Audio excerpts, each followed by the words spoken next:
had this before. I know it's good. It was on sale for 37 bucks, typically $40. This is going to be a 96 proof. It is Kentucky Straight Bourbon Whiskey, barreled, finished, with 10 virgin French oak staves. So this is the Kid. You know, this is a wheated bourbon. And if you pause the video to read that, if you want to, the Kid basically decided he wanted to do something to set himself apart from his old man and the company. And this was his idea, to take Maker's Mark that had already been, you know, aged in barrels like typical, and then put it into another barrel after the fact with some of these French oak staves, which is just basically a piece of wood that provides additional flavor to the whiskeys. So they do this with lots of stuff, not just bourbon. I just like Makers. I like wheated bourbons. So I'm gonna open this up. It's got decent proof on it. Price point wasn't horrible. Thought I'd share this with you guys in case you ever thought about trying it. You get an idea of what it's like. I believe this is a screw top. Yeah, it's a plastic screw top there. It smells like bourbon. It smells good. Let's get it in a glass. Had a good glug there. I like that. It smells like a typical sweet wheated bourbon, but you get something extra. If you put this in a glass and blinded me, I don't know that I'd tell you it's French oak staves in here, but I certainly don't hate what I smell. Kind of smells a little like cherry. Get like some oak, some caramel. All right, I'll let that chill out for a minute. It's beautiful here. It's a great temperature. It's in the mid to high 60s, but it is windy. It's been so windy, in fact,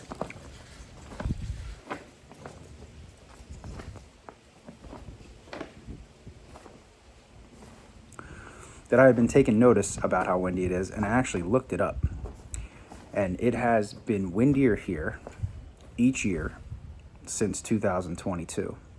So it's going to be 2025 soon. So basically for 3 years straight, the wind where I live in the Northeast in Pennsylvania has increased. It has gotten windier here.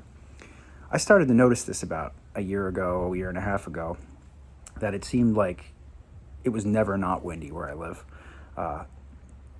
Wind's just a little tough when you're smoking a cigar and maybe trying to rake up some leaves. Not complaining, but definitely noticed it's been windier.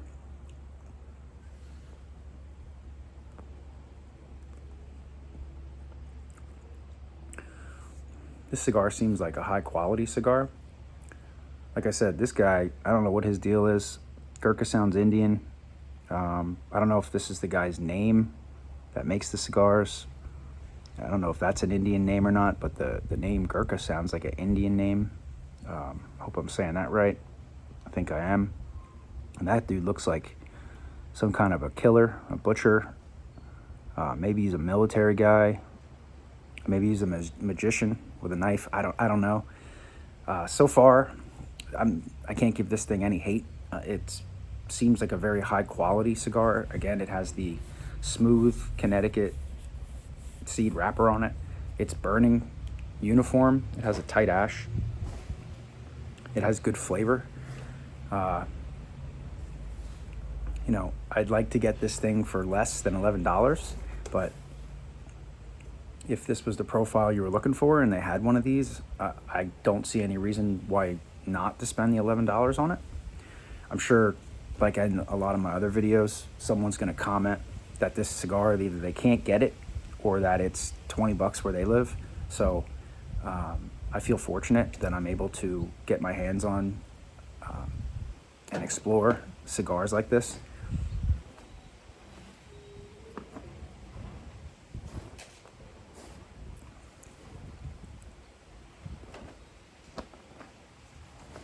Yeah, it's really creamy. It has a creamy mouthfeel.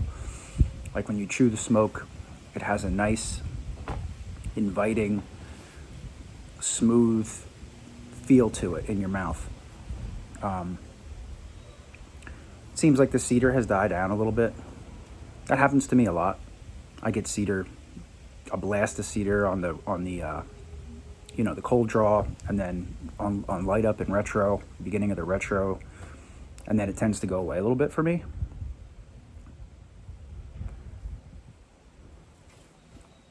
This is really no different.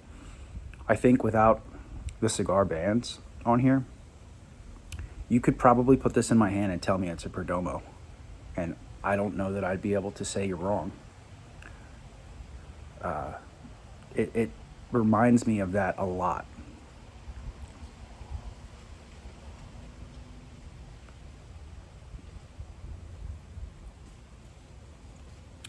Right as I started talking nice about it, now the ash is falling apart a little, but it's still good.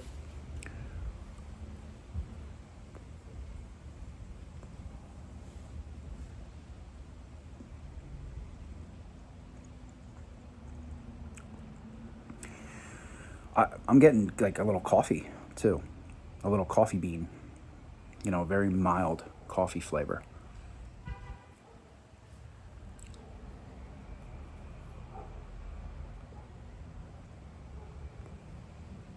I noticed my local cigar lounge that I've been really into lately.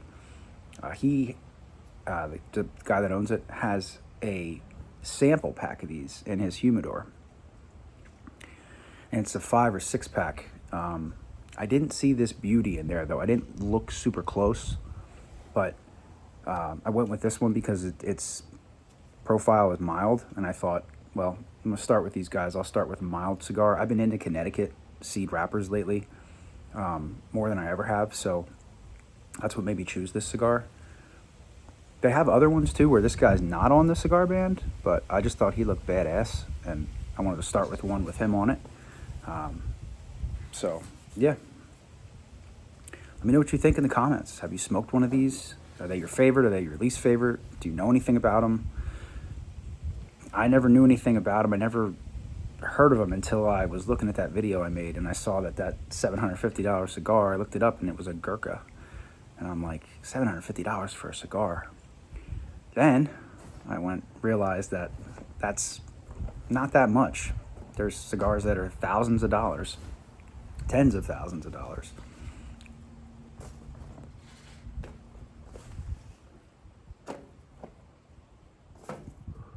Some of you are gonna know more than me, but the cigar I saw that was like $12,000 was supposedly made with some kind of a tobacco plant that is really hard to grow, and it's from a special location, and it's watered with Fiji spring water its whole life, I guess, and has some kind of a crazy aged expensive cognac in it. Again, these things are way out of my... I'm never going to explore anything like that on this channel. I've mentioned that before. But I would love for somebody to hand me one of those and say, you can't sell this, you have to smoke it. And then I would smoke it. All right, let's check out this Maker's Mark. Number 46, French Oaked, Kentucky Straight Bourbon Whiskey. I think I said 96 proof earlier, and it is a 94 proof. It smells great.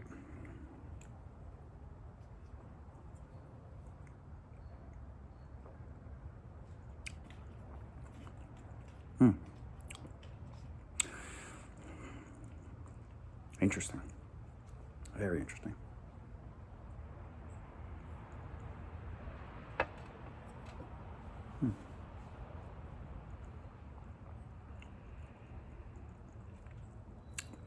So I've had a couple finished whiskeys.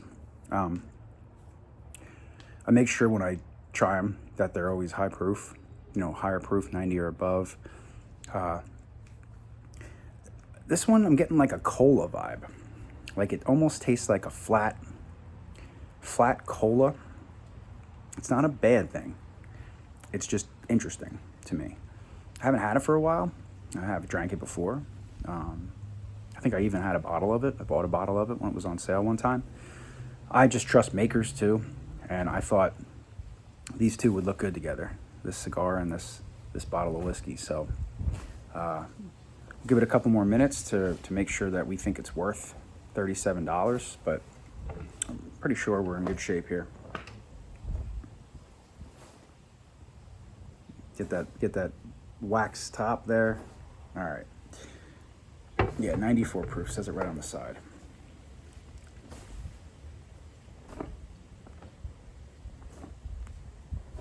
It says Bill Jr., which is obviously the kid, finished this expression with virgin French oak staves.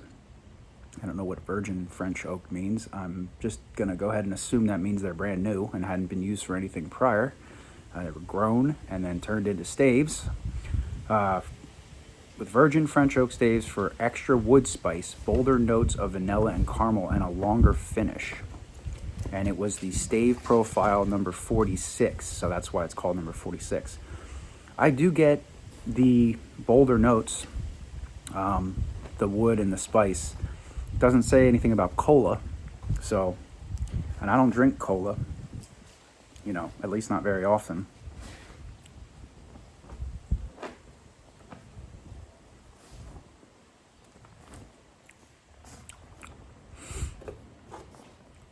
Yeah, we're an inch in now. This thing's giving me all the right stuff. Giving me, you know, a little bit of wood, a little bit of nut, cream, you know, creaminess. 5-year aged, that's not bad. I believe that's what the Perdomo Lot 23s are. It reminds me a lot of Lot 23. Yeah, I'd smoke this again for sure.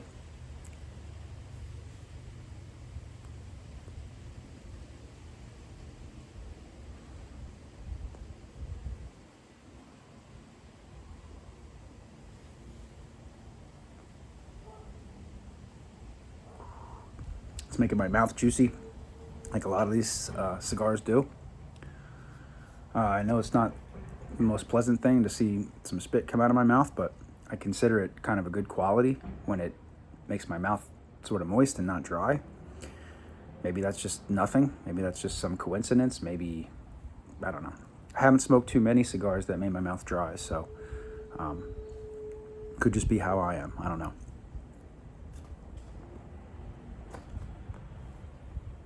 It's a nice change from the last exploration I did on here where I had a 70 gauge in my mouth. I'd much rather have a 52. That 70 was a little big. I think, unless I'm really interested in exploring something, I think from here on out, 60 and below gauge is good for me. And this 52 is just about perfect. 52, 54, just about perfect gauge. What's your favorite gauge? Do you have one? Do you care? Do you even think about it?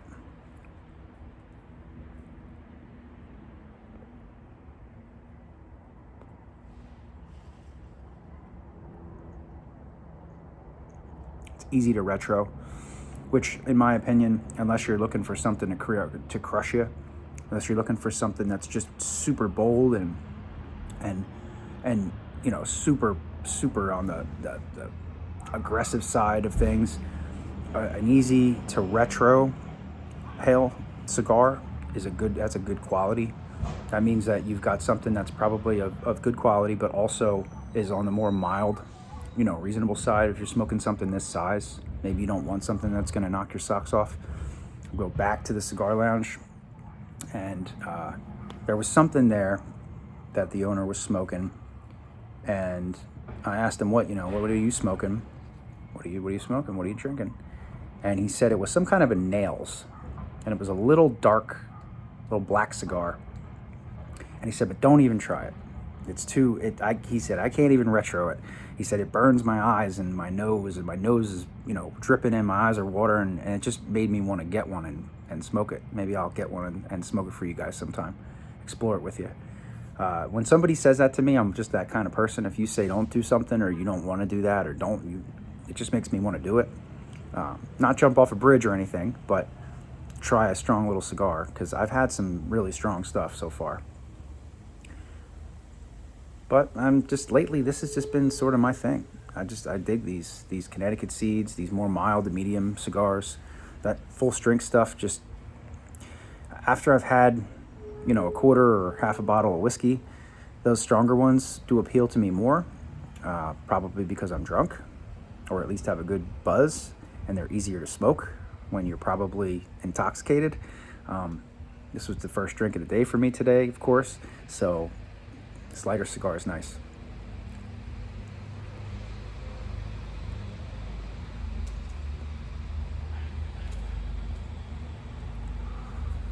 I tell you guys in every video, stay tuned, subscribe if you're not subscribed. I got a lot more content coming up.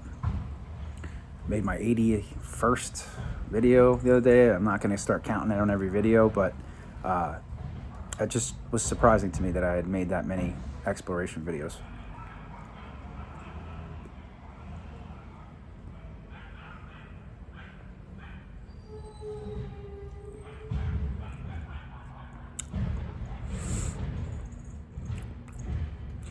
You know, and I don't want you to think that I'm not getting tobacco on this thing too. I'm getting a very, very nice, mild tobacco. It's toasty. It's like a toasted. When I was, when I was toasting the end of it, I was getting sort of like a campfire vibe out of it, like an actual burning wood. Like if you're sitting from a campfire from a distance and you would smell that slight, campfire smell, wood smell. That was what I was smelling off this thing, and I'm getting a little of that too. Everything is super mild though. Nothing is strong. Not a single note that I get is a strong note on this thing. It's all very mild. So I'm curious. I'll probably pick up another one of these that isn't so mild, just to see, what it's like. See if I enjoy it as much as this. I'm not surprised I'm enjoying this as much as I am, but there's a lot of people that hate these cigars online. I mean, hate them. Like, they say they're a waste of money. They're trash. They're made out of trash. I definitely lean towards Nicaraguan sticks, but I'm not against a Dominican stick or a Honduran stick at all. What's your favorite country of origin for cigars? Do you have one? Do you care? Do you even look where they're from when you get them?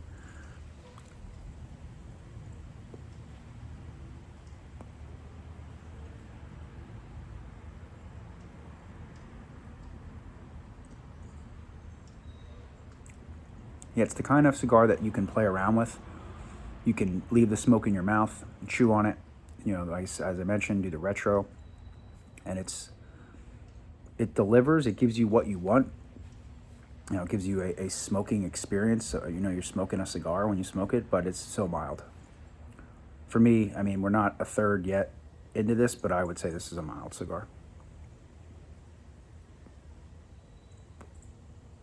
I mean, I'd say on my scale of 1 to 10, this is a 2 right now. Will it go to 3? Possibly. Sometimes these things get way spicy in the last third. Right now, there's just none of that.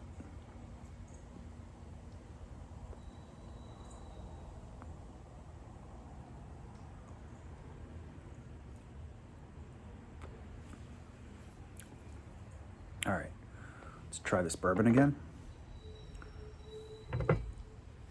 Back of the bottle, bottom of the bottle. I showed you the sides and the front already.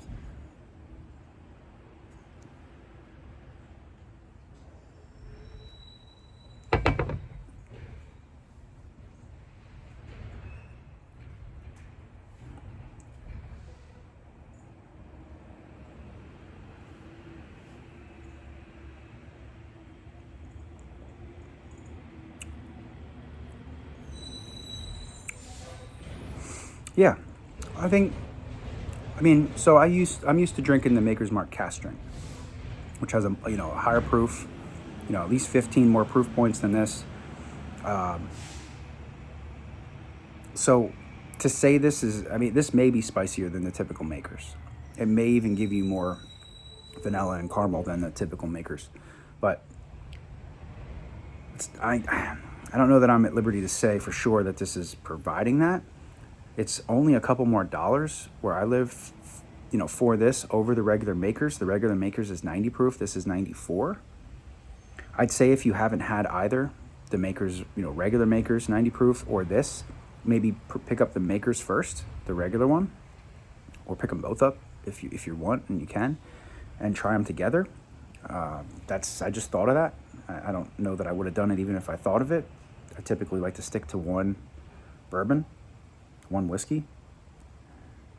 Cigar is really the star of the show here, so This is just kind of like a pairing, sort of a partner in crime to go with it.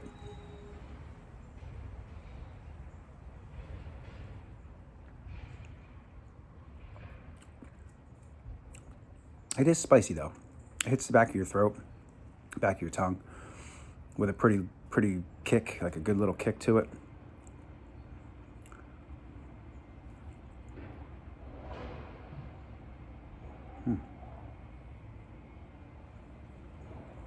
Yeah, 37 bucks. I'm not upset.